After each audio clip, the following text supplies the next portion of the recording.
वो सबसे ज्यादा खुशनसीब बेटा है जिसकी कमाई उसके माँ बाप के काम आए।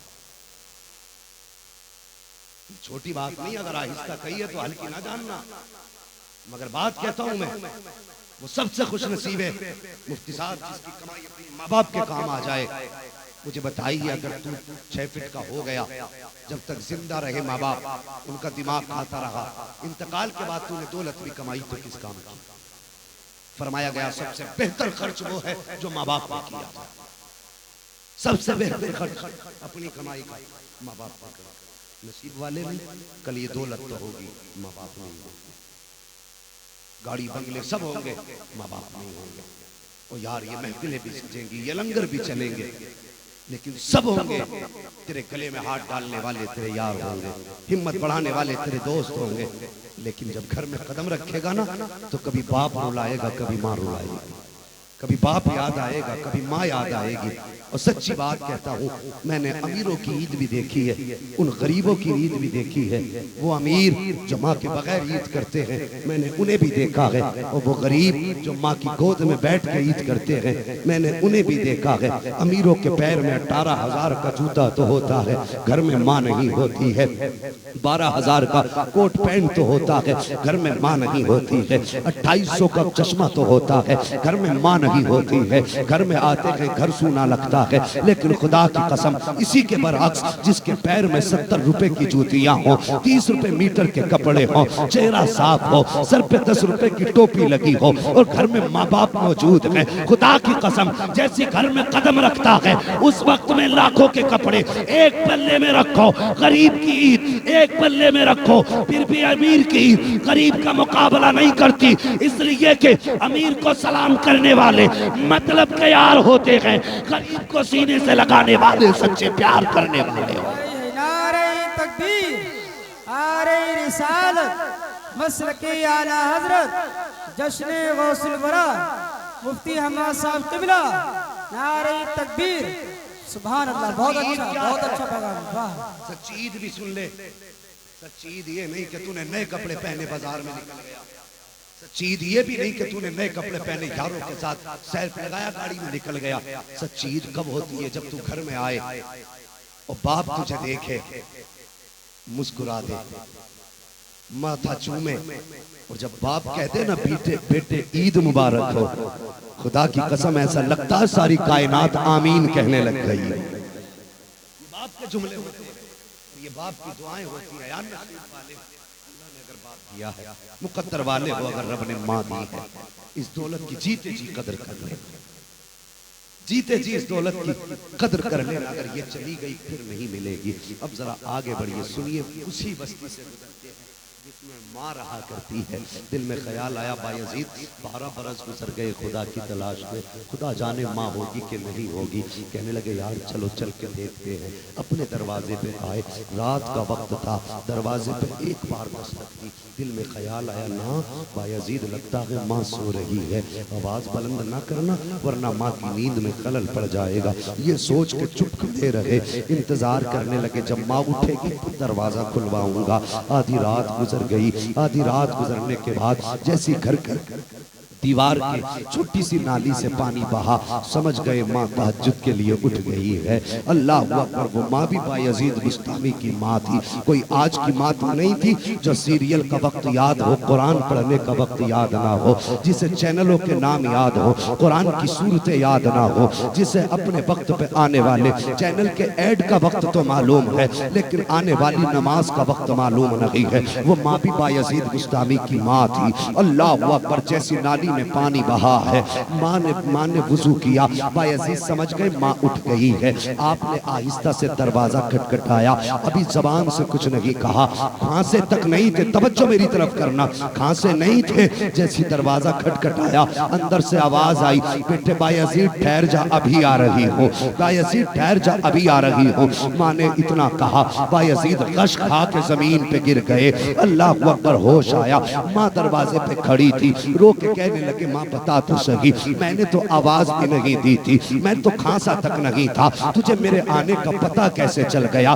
क्या तू मुझे भूली नहीं है? इतना कहना था। माँ ने बेटे को सीने से लगाया, कहने लगी लख्ते जिगर तू भूलने की बात करता है, 12 साल हो गए हैं, कोई नमाज का वक्त ऐसा नहीं गुजरा है जिसमें तेरी माँ ने सजदे में तेरे लिए दुआ न मांगी है, एक वक्त ऐसा नहीं गुजरा जिसमें तेरी खैर की दुआ न की गई है। और लिपट गए माँ से, कहते माँ तेरा एहसान है मुझ पे। माँ ने कहा बेटे बता तो सही, वो तो सब ठीक है, बता खुदा की दोस्ती के जिस मनसब की तलाश में गया था वो मिला के नहीं मिला? रो के कहते हैं माँ 12 साल खाक छान के आ गया, अभी तक वो मकाम न मिल सका। माँ ने हाथ पकड़ा, कहा चल परेशान ना हो, आ गया है माँ के पास। भाई अजीज कहते हैं माँ जमीन पे 2 जानू बैठ गई और मुझे भी 2 जानू बैठाया।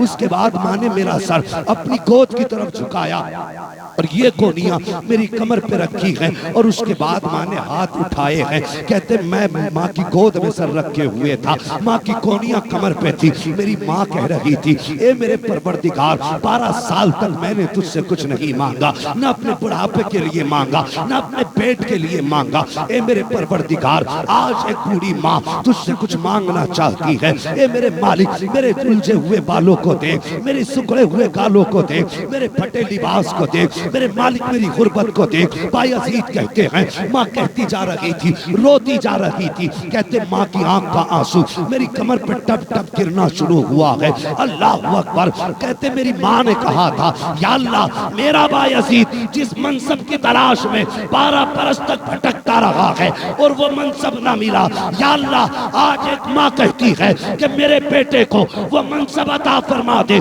जो मेरा बेटा चाहता है। भाई अजीज कहते हैं जैसे जैसे माँ के आंसू मेरी कमर पर गिरते जाते थे, दिल से अल्लाह अल्लाह की सदाएं निकलती जाती थी। माँ ने कहा बेटे बता तो सही मनसब कहाँ तक पहुँचा?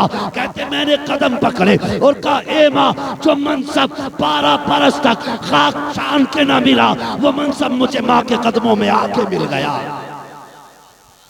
नारे तकबीर, नारे रिसालत, मसलके आला हजरत जश्न गौसुल वरा हजरत अल्लामा मुफ्ती हमाद साहब क़िबला। सुभान अल्लाह, बहुत अच्छा लगा। ओ भाई ये माँ है, जब सारे तरीके फेल हो जाते हैं तब माँ की दुआएं काम आती हैं।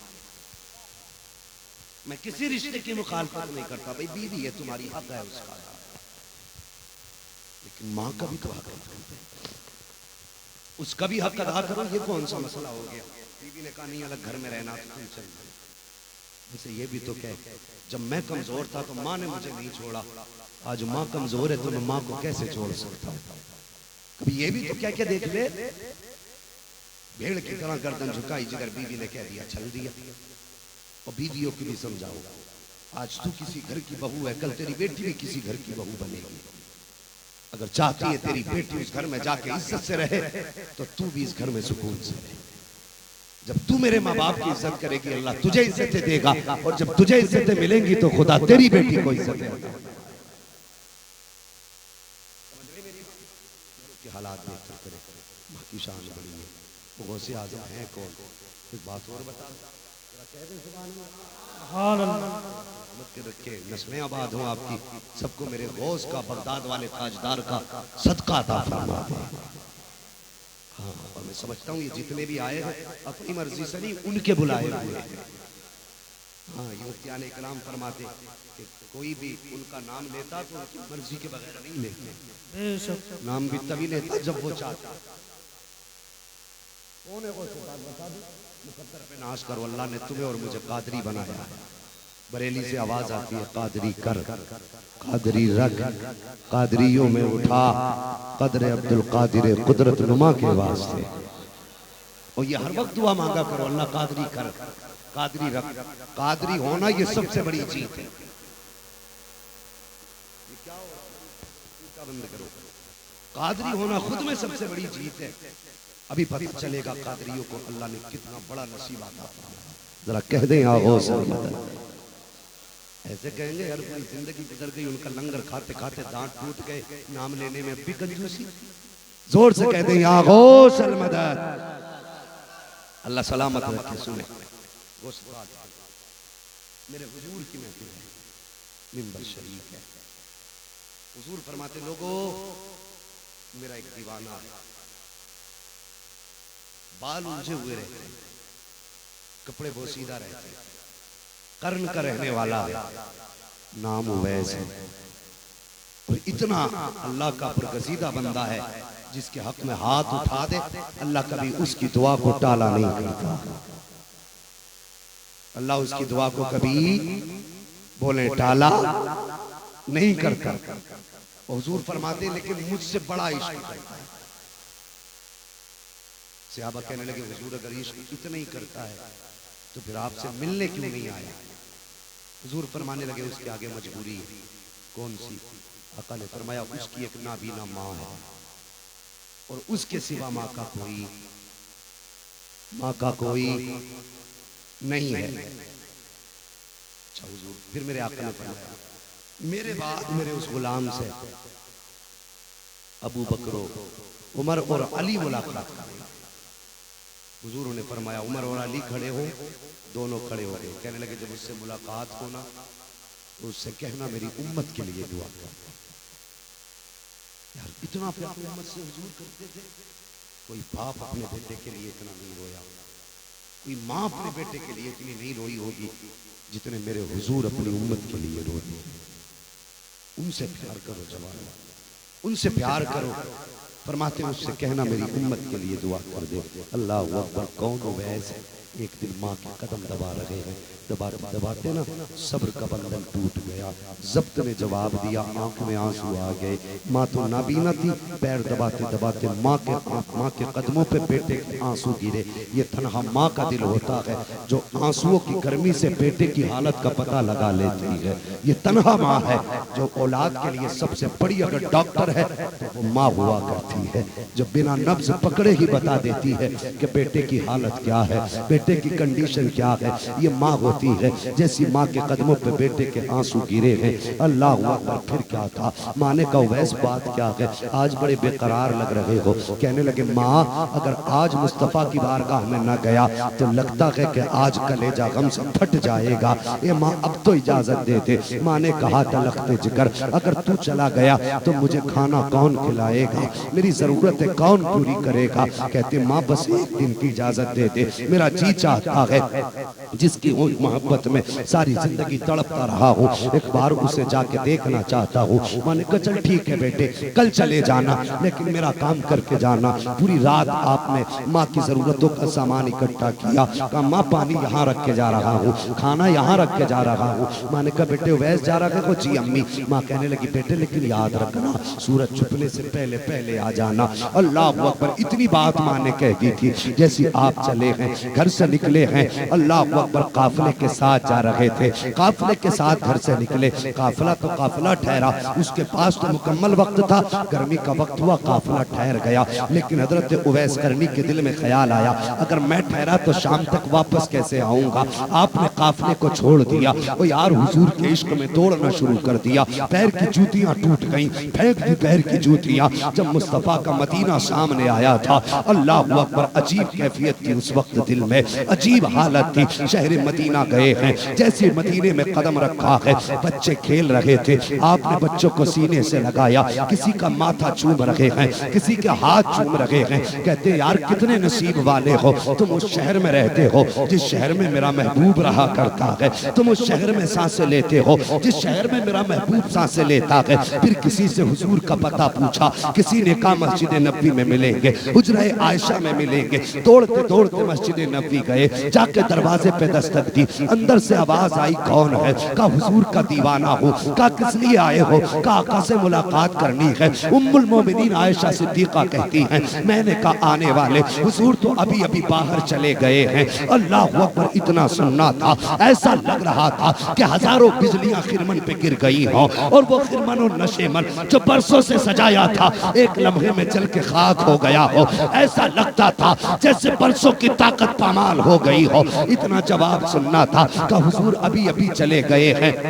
हजरत उस वक्त में हजरत उवैस करनी की चीख निकल जाती है, रो के कहती उम्मुल मोमिनीन का हुजूर कब तक आएंगे? का ये तो नहीं कहा जा सकता, का ठहरिए इंतजार कर लीजिए। कहते उम्मुल मोमिनीन हुजूर ना सही, कम से कम मुझे मुस्तफ़ा का कमरा दिखा दो। उम्मुल मोमिनीन हजरत आयशा सिद्दीक़ा कहती हैं जब मैं अंदर गई, पर्दे की आड़ में थी, आने वाला दीवाना अंदर आया, फरमाती कभी बिस्तर चूम रहा था, कभी दीवार से लिपट के रो रहा था, कभी सुतूनों को कोलिया में लेके रो रहा था, कभी आगे भर रहा था, कभी चीखे मार रहा था। उम्मुल मोमिनीन आयशा सिद्दीक़ा कहती हैं मैंने ये दीवानगी देखी, मुझे कहना पड़ गया वो आशिक अगर इतना ही प्यार करता है तो रुक क्यों नहीं जाता, ठहर के कुछ देर इंतजार कर ले। हजरत आयशा सिद्दीक़ा ने जब इतनी बात कही है तब हजरत उवैस करनी कहते हैं उम्मुल मोमिनीन मजबूर हूँ, मेरे पास वक्त नहीं है, अगर वक्त होता तो पूरी जिंदगी महबूब की राहों में बैठ के गुजार देता,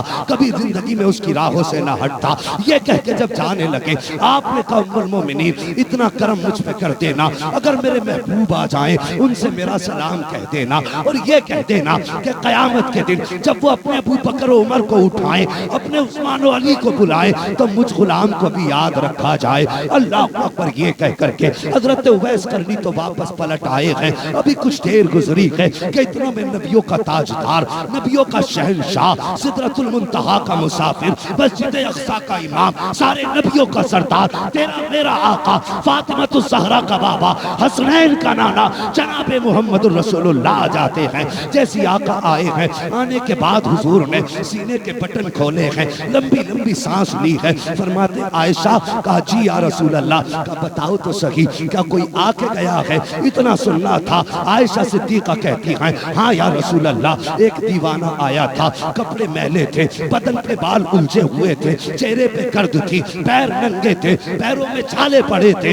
हालत से तो मजनू लग रहा था। मेरे हुजूर की आंखें बरसने लग गई। फरमाते आयशा तुम्हें मालूम नहीं है, खुशबू बता रही है मेरा उवैस आकर के गया है, खुशबू बता रही है मेरा कर दीवाना आकर के गया है। उसके बाद आपने सहाबा से कहा था जल्दी करो मेरे उवैस को तलाश करो। जब तक के सहाबा जाते हजरत उवैस करनी मदीने की हद पार कर चुके थे। शाम का वक्त आया, सूरज छुपने से पहले घर आ गए। जैसे घर पे आए हैं आहिस्ता से दरवाजा खोला है, आहिस्ता से कदम रखा है, जैसी हल्की आहट हुई है माँ बोल पड़ती है बेटा उवैस आ गए हो। अल्लाह अकबर, इतना सुनना था आंख में आंसू आ गए। माँ ने कहा लखते जिगर, सारी जिंदगी जिसकी बातें करता रहा है, अब बता तो सही तू तो देख के आया है उसका चेहरा कैसा था, तूने तो देखा होगा उसकी आंखें कैसी थी, जब वो बोलता था तो उसके होठ कैसे लगते हैं, जब वो चलता है तो अदा कैसी होती है। जब इतनी बात कही है उवैस करनी की चीख निकल जाती है,